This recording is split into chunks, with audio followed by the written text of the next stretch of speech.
నా పక్క పైరవీకారులు లేరు, ఉద్యమకారులే ఉన్నారని చెప్పి కవిత గారు చెప్తా ఉన్నారు. మరి పైరవీకారులు ఎవరో ఉద్యమకారులు ఎవరో ప్రతి ఒక్కరు కూడా తెలిసిందే, స్పెషల్గా మెన్షన్ చేయాల్సిన అవసరం లేదు. ఇక వాళ్ళ మనోభావాలు కూడా దెబ్బతింటాయి, ఎందుకంటే ఆల్రెడీ పాపం బాగా ఫీల్ అయిపోతా ఉన్నారు ఒక్కొక్కరు.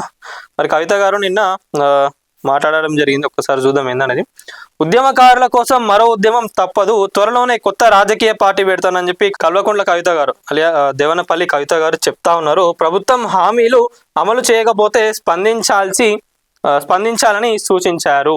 మరి ప్రభుత్వం పైన విమర్శలు, ప్రజాప్రభుత్వం ఏం చేస్తుంది ఏందనేది కూడా దానిపైన సూచన, దానిపైన ఎట్లా ఫైట్ చేయాలి ఏందని చెప్తా ఉన్నారు.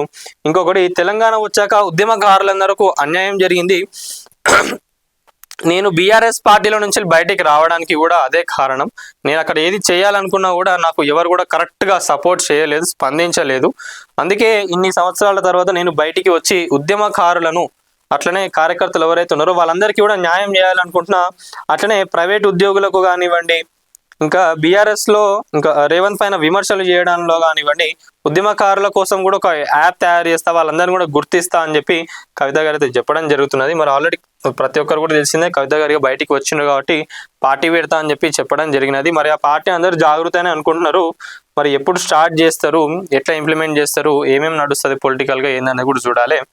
మరి ఓవరాల్గా అయితే కేసీఆర్ గారి పైన అయితే ఇంకా ఏమంత గట్టిగా మాట్లాడట్లేదు, కానీ హరీష్ రావు గారి పైన, కేటీఆర్ గారి పైన, సంతోష్ రావు గారి పైన ఇక ఎక్కడైతే అన్ని చేయాలో అన్ని చేసేస్తా ఉన్నారు కవిత గారు.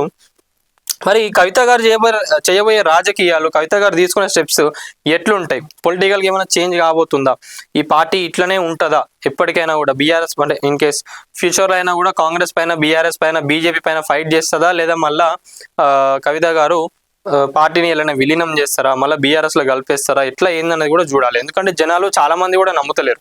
ఒకటి ఏంటంటే, కవిత గారు చేసే వాక్యాలు ఏవైతే ఉన్నాయో, బీఆర్ఎస్ పార్టీ ఇట్లా కొన్ని అక్రమాలు చేసింది, తెలంగాణను ఆగం చేసిందని చెప్పి ఏదైతే కొన్ని స్టేట్మెంట్స్ చెప్తా ఉన్నారో, దానిపైన బీఆర్ఎస్ నాయకులు ఎవరైతే ఉన్నారో, సీనియర్ నాయకులైనా ఎవరైనా కూడా కానివ్వండి, వాళ్ళందరూ పాపం విమర్శలు చేయాలి, మాట్లాడాలి, ఫైట్ చేయాలని అనుకుంటున్నారు. కానీ ఏంటంటే ఇక్కడ కేసీఆర్ గారి కూతురు వేసే వరకు కవిత గారిని ఇన్ని సంవత్సరాలుగా వాళ్ళు కూడా పాపం కవిత గారితోనే ఉన్నారు కదా, సో వాళ్ళు కూడా ఏం క్వశ్చన్ చేయలేకపోతున్నారు, ఎందుకు ఇట్లా చేస్తున్నారు ఏందనేది కూడా అడగలేకపోతున్నారు. మరి నిజంగా కవిత గారు అన్ని స్ట్రగుల్స్ పడ్డారా లేదా ఏందనేది కూడా అదే డౌట్లో ఉన్నారు ప్రతి ఒక్కరు.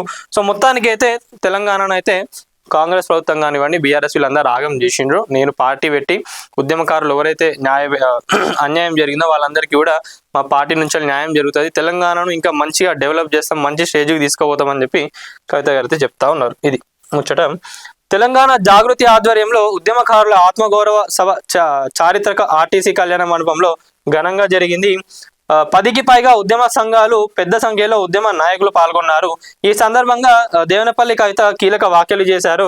తెలంగాణ వచ్చాక కూడా ఉద్యమకారులకు అన్యాయం జరిగిందని చెప్పి చెప్తా ఉన్నారు. బీఆర్ఎస్ లో ఉండి కూడా నేను బాధపడ్డాను అని చెప్పి చెప్తా ఉన్నారు. నేనే బాధపడ్డా, బీఆర్ఎస్ లో ఉండి నేను బాధపడ్డా, బయట ఉండి మీరందరూ కూడా బాధపడ్డారు, అందుకే నేను బయటికి వచ్చి మీ అందరితోని ఎట్లా దీన్ని మంచిగా తీసుకోవాలి, తెలంగాణను ఎట్లా మంచిగా చేయాలనే దానిపైన ఉన్నా అని చెప్పి చెప్తా ఉన్నారు.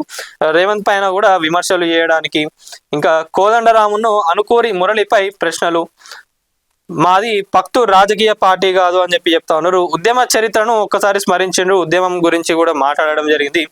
విగ్రహాల గుర్తింపులపై అసంతృప్తి, ప్రైవేటు ఉద్యోగులలో 20% రిజర్వేషన్ డిమాండ్ చేసిండ్రు. ఉద్యమకారుల గుర్తింపు కోసం ఒక యాప్ కూడా చేస్తామని చెప్పి చెప్తా ఉన్నారు.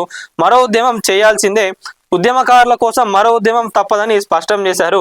ఉద్యమకారులపై లాఠీ పడాలంటే ముందుగా నా మీద పడాలి, బుల్లెట్ తగలాలంటే నన్ను దాటి వెళ్ళాలి అని చెప్పి అంటూ పోరాటం సంకల్పాన్ని ప్రకటించారు. ఇది మొత్తానికైతే ఉద్యమకారులు. మరి ఉద్యమకారులను కూడా మనం చూసుకున్నట్లయితే వాస్తవంగా చెప్పాలంటే ఉద్యమకారులు బీఆర్ఎస్ పార్టీని నమ్ముకొని, టీఆర్ఎస్ పార్టీని నమ్ముకొని చాలా మంది ఉన్నారు. అట్లా వాళ్ళందరూ కూడా నష్టపోయినారు. వాస్తవంగా చెప్పాలంటే బీఆర్ఎస్ పార్టీ కూడా ఏం చేయలేదు. అంటే అప్పుడు కవిత గారు మీరు కూడా ఉన్నారు, సరే వాళ్ళందరినీ చూసి మీకు బాధ అనిపించి మీరు కూడా బయటకు వచ్చి వాళ్ళ కోసం పార్టీ పెడదామని అనుకుంటే నిజంగా అది బాగానే ఉన్నది. నేను చెప్తున్నా కదా, ఉద్యమకారులు కానివ్వండి, బీఆర్ఎస్కి సంబంధించిన కార్యకర్తలు ఎవరైతే ఉన్నారో వాళ్ళందరూ కూడా చాలా ఇబ్బందులు పడ్డారు.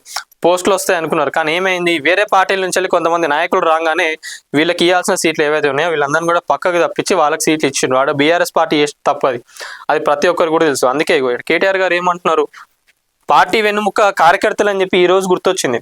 కార్యకర్తలు అంటే దాంట్లో ఉద్యమకారులు కూడా వాళ్ళందరూ కార్యకర్తలు లెక్క ఉన్నారు చాలా మంది. వాళ్ళని ఎవరిని గుర్తించలేదు కదా, వాళ్ళని ఎవరిని ఎదగనియలేదు. బీఆర్ఎస్ కి ఒకటి గుర్తుపెట్టుకోండి, నేను ఇవన్నీ కూడా అంతా పక్క పెట్టుకోండి. బీఆర్ఎస్ కి సెకండ్ క్యాడర్ ఎక్కడన్నా ఉన్నదా అనేది ఒక్కసారి ఆలోచించుకోండి. అంటే ఇప్పుడు ఎగ్జాంపుల్గా మనం వరంగల్ వినయ్ భాస్కర్ కానివ్వండి, ఇంకా ఎమ్మెల్యేలు ఎక్కడైనా కూడా, వినయ్ భాస్కర్ కాదనే కాదు, తెలంగాణ రాష్ట్రంలో బీఆర్ఎస్ కి సంబంధించి ఏ ఎమ్మెల్యేనైనా మీరు తీసుకోండి సార్, వీళ్ళనే తీసుకుందాం, కేటీఆర్ గారు కానివ్వండి, హరీష్ రావు గారు కానివ్వండి. వీళ్ళు కాదు అని అనుకుంటే సెకండరీ ఎవరున్నారు? ఇన్ కేస్ హరీష్ రావు గారు ఒక ఏదో సిచ్యువేషన్స్ బాగాలేకనో ఏదో అయి హరీష్ రావు గారు లించకపోతే వాళ్ళ ఫ్యామిలీ నుంచి వెళ్ళి కాకుండా ఇంకా సెకండ్ పర్సన్ ఎవరున్నారు ఆ ఏరియా నుంచి వెళ్ళి, గన్పూర్, వరంగల్, నిజామాబాద్, ఖమ్మం అక్కడ ఉన్న పర్సన్సే కాకుండా సెకండ్ పర్సన్ ఎవరున్నారు? లేనట్టే కదా. అప్పుడు కార్పొరేషన్ చైర్మన్ ఇవన్నీ పదవులు ఏవి కూడా ఇవ్వలే. అప్పుడు ఉద్యమకారులకు గట్టి పార్టీ కోసం, తెలంగాణ కోసం కష్టపడే కార్యకర్తలు ఎవరున్నారో వాళ్ళకి ఇస్తే అయిపోతుండే కదా. ఇప్పుడు వాళ్ళందరూ కూడా మీ వెంటనే ఉండే కదా. మరి ఎందుకు మారిండ్రు? కొంతమంది ఏంటంటే వాళ్ళ బిజినెస్ లో కాపాడుకోవడానికి మారిండ్రు, పార్టీలు మారిండ్రు, అయిపోయింది. ఇంకొంతమంది ఇక్కడున్న జరిగిన అసంతృప్తి ఏదైతే ఉందో దాన్ని భరించలేకనే ఆ బాధలు పడ్డారు కాబట్టినే వాళ్ళందరూ కూడా పార్టీ మారడం జరిగింది. ఇంకొంతమంది ఏంటంటే మీ పైన ఆ ప్రేమతోటి ఎంత నష్టాలు జరిగినా కూడా ఇప్పటికి కూడా కొంతమంది నాయకులు మీతోనే ఉన్నారు, అది మీరు గుర్తించాలి. మళ్ళీ బీఆర్ఎస్ అధికారంలోకి వస్తారా రాదో తెలియదు, వస్తే మాత్రం వాళ్ళను కాపాడుకుంటారా లేదా ఏందో అన్నదిగా బీఆర్ఎస్ పార్టీకి వదిలేస్తాను. ఇది ఒకటి గుర్తుపెట్టుకోండి. ఇవన్నీ ఏం అవసరం లేదు, ముచ్చట్లు ఏం అవసరం లేదు. ఒకటే అడుగుతున్నా, ఏంటంటే సెకండ్ పర్సన్ ఎవరు ఉన్నారు, ఈ పర్సన్, ఈ క్యాండిడేట్, ఈ ఎమ్మెల్యే క్యాండిడేట్ కాకపోతే సెకండ్ పర్సన్ ఎవరు ఉన్నారు? వాళ్ళని ఎదగనివ్వలేదు కదా. వాళ్ళైనా కూడా ఏమైంది, ఒక నియోజకవర్గం ఉన్నది, వర్ధన్నపేట నియోజకవర్గం ఉన్నది. వర్ధన్నపేట నియోజకవర్గం నుంచి వెళ్ళి ఆరూరి రమేష్ గారు వెళ్ళిపోయినప్పుడు ఏమైంది, ఆడెవరు లేరు సెకండ్ పర్సన్. మళ్ళీ ఏమైంది, బీజేపీ నుంచి వెళ్ళి ఆరూరి రమేష్ గారు బీఆర్ఎస్ పార్టీలకే వచ్చేసిండు. ఏమున్నది, మళ్ళీ వచ్చేసింది అని చెప్పి మళ్ళీ ఆరూరి రమేష్ గారికి ఇస్తారు. అది మరి ఆడ పార్టీని నమ్ముకొని ఉన్న కార్యకర్తలు కానివ్వండి, ఉద్యమకారులు, ఇంకా సీనియర్ నాయకులు ఉన్నారు, వాళ్ళ సంగతి ఏంటనేది ఒకసారి ఆలోచించండి. మరి ఎందుకు పోతున్నారు, పార్టీ నుంచి వెళ్ళి ఎందుకు పోతున్నారు, అవన్నీ కూడా ఆలోచించాలి. అవన్నీ ఆలోచించినప్పుడే పార్టీని ఇంకా మీరు ఎట్లా స్ట్రెంథెన్ చేయొచ్చు, ఆ కార్యకర్తలు, ఉద్యమకారులనే ఎట్లా కాపాడుకోవాలి ఏందనే దానిపైన కూడా ఆలోచించుకుంటేనే వాళ్ళందరూ మీతోనే ఉంటారు. లేదని చెప్పి ఇన్ని సంవత్సరాల తర్వాత ఇప్పుడు గుర్తొస్తే ఏం చేయలేము. ఆల్రెడీ కవిత గారు కూడా నా పక్కన పైరవీకారులు లేరు, ఉద్యమకారులే ఉన్నారని చెప్పి కవిత గారు అందుకున్నారు.